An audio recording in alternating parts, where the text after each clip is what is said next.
Hey guys, welcome to the channel. This is Trillionaire, and today we're discussing an article about Bitcoin scaling that was written by the CEO, Brian Armstrong, CEO of Coinbase. Coinbase. We're also going to be going through some of the spicy memes on the internet today and having a quick look at the markets. But for those of you just joining me, if you're new, just so you know, we've got a daily video series running starting today. It's going to be running 10 videos in a row, and I'm going to be giving away $10 in Bitcoin every single video to the person who is both subscribed. So make sure you subscribe and leave a comment on my video. And of course, leave your Bitcoin address as well. The comment needs to answer the question of the day. So you can find the question of the day near the end of the video, but I encourage you to stick around because this is a good video. Let's check out our trending. We got gainers and losers here. And biggest gainer, Supercoin, Eagle Coin, Ormeus Coin, and Chain Coin. Look at that, Chain Coin making a comeback with $210,000 in volume. Don't get too excited, folks. All right, so this is the major pump that took place back in August. Here, so it got as low as 12 cents, and now it's up to about 49 cents. Woo, that's pretty healthy gain. All right, what's the biggest losers? What are the biggest losers? XP down 66%, Pro Currency 41%, Funcoin 39%. Not really seeing anything that I'd actually want to pick up. You got Neo Gold over here. For those of you who didn't know Neo Gold exists, it does. How about in the top? We got Power Ledger climbing up the chart. This is a Grid Plus competitor. I reviewed Grid Plus. I did not review Power Ledger. We got Neo climbing, finally 9% or 8%, back to $31.36. Nothing too crazy. It was at $34 a week or 2 weeks ago, and it was at $34 a month or so before that, and it was even higher before that. So nothing too exciting there, but big things in the work for Neo for sure. Basic attention token for those YouTubers out there and those of you using the Brave browser. Basic attention token has released the compatibility with YouTube, so now you can tip your content creators on YouTube. All right, using Brave, which is fantastic. CoinDesk has a great article about this. I encourage you to go check it out. It's CoinDesk, YouTube on the blockchain. All right, BitConnect doing 5% here. Not really surprising that they're still climbing while they're still in business. This is going to reverse the second that they stop making payouts. I have $100 in BitConnect. It's turned into like $140. I still don't think it's a good investment, just so you guys know.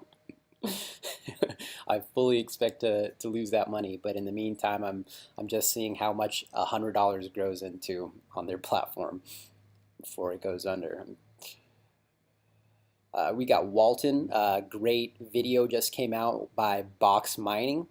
I encourage you guys to check that out. They go and Box Mining goes and checks out the RFID lab and uses one of the demos to show how the product might work in a retail environment. They're using tags, which would be easy to remove and just steal the shirt.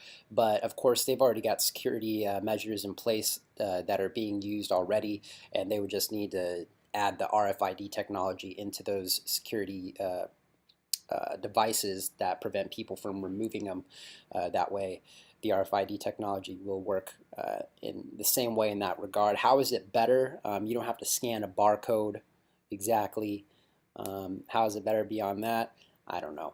But RFID has millions of applications, so it's an interesting technology. And when Walton first came out, I honestly thought it was a scam because of the way that it popped up on the scene. It popped up on Reddit and 4chan at the same time and was being shilled by accounts that were like less than 2 months old and were just constantly posting about it, not even posting really legible sentences, so it was obvious that somebody was paying for a mass market campaign. And they They were, simple as that. Does that mean that they don't have a workable technology or that they won't have a workable technology? No, it doesn't. But when I initially saw them, that's why I didn't invest in them. So what do we got over on Reddit today? Today we've got, oh, oh yeah, oh, this came out. They just released this, by the way. Look at this, 1.9 seconds 0 to 60 time, 250 mile an hour top speed, 620 mile range. This is the Tesla Roadster. They call it the quickest car in the world with record-setting acceleration, range, and performance. Oh my God. Oh my God. It's funny because I was watching Doug DeMuro. He's a great car reviewer. I was watching him the other day, and I was watching his Tesla video, and then I saw his Tesla Roadster video, and it was the old Tesla Roadster, and he's talking about how people don't even know what it is, and I was thinking back, and I'm like, yeah, the Tesla Roadster, I remember seeing one of those like 5 years ago. I haven't seen one in forever. I wonder if they're going to make another one. And then like the day after I watched that video, they do this big release, and they demonstrate or they talk about the Roadster, and they talk about the Semi. The Semi is going to have a 300 to 600 mile range, I believe, depending on which one you get. And that's a fully loaded Semi. All right, so they're doing big things. Gotta love Tesla. All right, so what do we got over here on cryptocurrency? I love cryptocurrency. This is the best subreddit, cryptocurrency subreddit on Reddit. No matter how bad your day is, remember that only a few days ago, some dude panic sold his Bitcoin at 5,500 and bought Bcash at 2,800. Yeah, I mean, hopefully he doesn't make the same mistake and goes and sells it again, the Bitcoin Cash for Bitcoin Now, because that would be a very bad move. Bitcoin Cash is more likely to go up at this point than Bitcoin. The simple fact that Bitcoin Cash is a smaller market cap, so it has more room to climb. It's easier for smaller market caps to increase in significance. Obviously, this would be more of a risky play. We got an F trade over here. We got why invest in Ethereum, Joe Lubin. I'm not even going to answer that. Let's get over to Bitcoin. Oh man, the memes over here are unreal. So this started off with some dude in a Tesla, a Tesla. I'm gonna get one of those. I'm gonna use my Ethereum to buy one. That's what's happening. So originally somebody had his price graph over on Bitcoin. He posted a picture of his Tesla in the price chart of it crossing. And here we go. We've got the little Tommy Turbo set over here. You know, everybody's first driver set. We've got the Bitcoin price superimposed on the screen. You gotta love it. And of course, we got the man over here. You know, he's got to get in on the action. So he got his little screen up there too, with the Tesla, with the screen. Oh yeah, we're killing it. What else we got? We've got we've got the man climbing through 8,000, here in his little Cessna, with all kinds of screens. He might actually beat out Tesla there. We've got the man on the bike. What's up, Lindsay? We've got non-stop shit.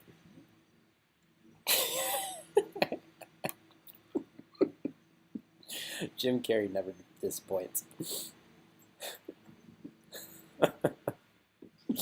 The memes are unreal. Going to the moon. Did anyone else notice this hidden feature?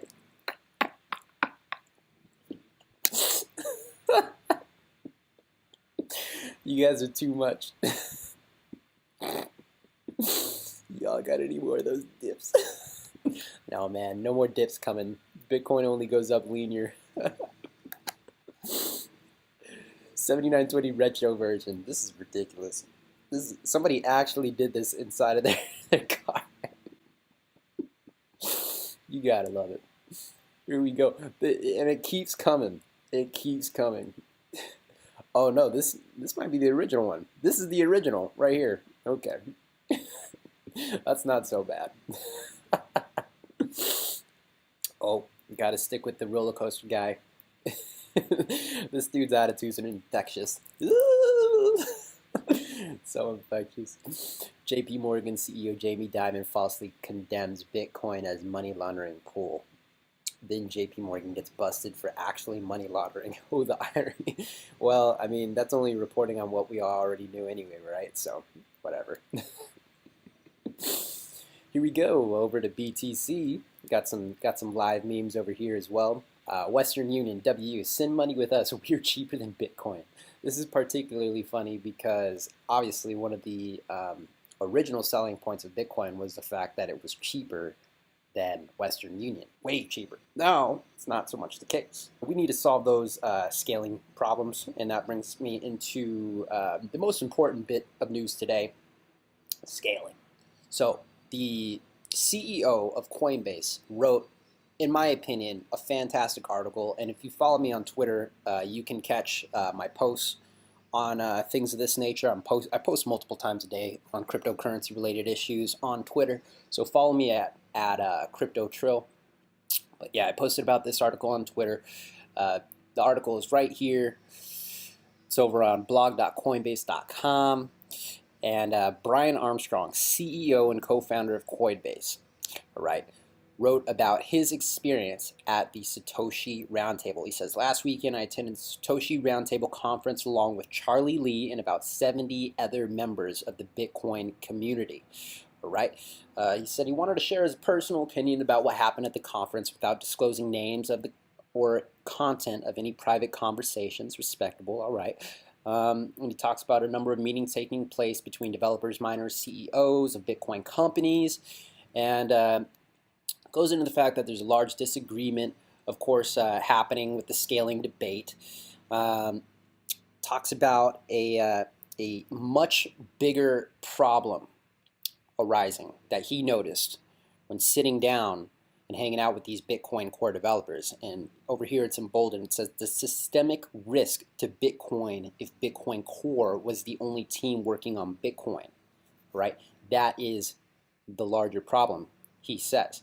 And he goes on to say, the core team contains some very high IQ people, but there are some things which I find very concerning about them as a team after spending some time with them last weekend. Now, this is subjective, and it's all his opinion, so take that with a grain of salt. This man could have his own motivations for saying such things that are not exactly on the level. I'll just put it that way. But the way he articulated his arguments made me agree with him. He was sharing a lot of opinions that I already held about what's been going on with Bitcoin. So that's why I think this is a great article. And he articulates it very well. He lists some things about the Bitcoin core. He says they're very poor communication skills or a lack of maturity has hurt. This has hurt Bitcoin's ability to bring new protocol developers into the space. They prefer perfect solutions to good enough. Depending on who you are, this could be a plus and a minus. He does elaborate on that particular subject in the article. They seem to have a strong belief that Bitcoin will not be able to scale long term, and any block size increase is a slippery slope to a future that they are unwilling to allow. And yeah, we've already seen that. We're seeing that preached over and over again. They're saying that scaling the block size leaves room for issues with malleability, and those are real concerns. Absolutely, they are. If the car breaks down on the way to where you're going, it doesn't really matter where you're going because you're not going to get there. That's true. But in time, those issues can be sorted out, and we can do it gradually. And that's what he argues, is by doing it gradually. So long story short, I encourage you guys to check the article out yourself. But he's basically saying we need to move away from having just one group of core programmers for Bitcoin. We need to get several groups of programmers, and we need to be listening to all these different groups and not just hold one group as the higher regard, the higher order for making these decisions. A lot of the arguments we see against Bitcoin Cash, and I'm not arguing for or against Bitcoin Cash here, but a lot of the arguments we see from Bitcoin supporters against Bitcoin Cash is the fact that there is a core group of people who are doing the mining, who are basically supporting it. The Roger Vers, all of those people. But at the same time, you have a core group of developers over here who are supporting it, and another argue supporting Bitcoin. So to me, that is a form of centralization, and that's one major issue that I've had with Bitcoin. that, as well as the main forum on the internet about cryptocurrencies, Bitcoin, the subreddit Bitcoin, the largest one anyway, currently. That's not going to be the case in the near future because of their practices, but currently the largest subreddit is censoring people. I've been banned. Several of the people I talk to online on a regular basis have been banned. Basically, if you have any sort of dissenting view from the Bitcoin core vision for Bitcoin, you will be banned from the Bitcoin subreddit. Okay, you can't even express any separate view for scaling on the Bitcoin subreddit without the potential for being banned, and more than likely you will be banned from their subreddit. So it's interesting. You've got massive censorship for a coin that was developed to fight against massive censorship. And you better believe Satoshi did not intend that for his coin. Now, here's the other thing. All the time people say, Bitcoin Core supporters say, I see all this support for one man or one group, and nobody even knows who he was. He's just some guy who created Bitcoin. Okay, fine, great. We'll stick with that. Sure, he was the creator of a revolutionary technology and a world-changing cryptocurrency. But sure, we'll push all that to the side. Fine, and say, okay, whatever. And they hate on people for following this person, right? Who had these great ideas, who created this great coin. They say this is just one man, and the whole point of this was the whole point of him disappearing was to basically give it to the community and let the community do what they will. And that's good, because we don't want one person there, because then people can focus on one person. Governments can take out that one person, or big business can manipulate that one person in a number of different ways. Threatening to kill their family, threatening to harm them, to lock them up. Basically, one way or another, you can force somebody to do what you want to do. Simple as that. Whether by if locking them up for good, that isn't always going to motivate everybody, or killing their family. We've seen with terrorists that isn't going to always motivate everybody, but it's going to motivate 99.9% of people. So anyway, it was good that Satoshi left. But now we have this group of Bitcoin Core developers, there's just about 4 main developers there, and everybody listens to their point of view, and everybody goes along with their point of view. And I'm saying everybody, but really it's not everybody. It's just the major people supporting this Bitcoin Core group who have large amounts of money invested in it. Well, I for one am incredibly excited to hear that one of the major exchanges in the world, Coinbase, is the CEO is saying, you know what, we need to move away from this centralized development team, Bitcoin Core. I mean, it's even in their name. That's how ridiculous it is. We got to get to a more decentralized group of programmers, developers, so that we can see this debate scale. In the article here, he goes on to talk about when he's bringing up the scaling debate, and they basically, the Bitcoin Core doesn't want to hear anything that doesn't have to do with scaling that isn't on this on segregated witness. They don't want to hear about it. Increasing block size, no thanks, no thanks. The problem, he says, is in the short term, Bitcoin can undergo a spiral of death. And how would that spiral of death occur? He goes on right here. He says, the next block reward halving comes up in July. Let's say that miners on average are able to mine a coin for $250 cost to mine. I don't know the exact number, so this is a guess. After the halving in July, their cost to mine a coin will double to $500. If the Bitcoin price stays around $425, it will be unprofitable for a number of miners to continue mining. The implication of this is that we could see a reduction of hashing power on the network at the July halving date, perhaps in the range of 10 to 50%. Don't have a good way to estimate this. In a worst case, let's say that 50% of hashing power turns on the block halving because it is no longer profitable for those miners. This would mean that we start getting blocks mined every 20 minutes on average instead of 10 minutes. But blocks are already 70% full today. If the average confirmation time goes to 20 minutes, it means that we will be at 140% of capacity on every block at today's transactions. All right. If Bitcoin's going to keep increasing in value and more people are going to continue using it, we can only assume that the amount of transactions is going to go up and that this problem will be exacerbated. So that's the issue that CEO of Coinbase, what's his name again? Brian Armstrong.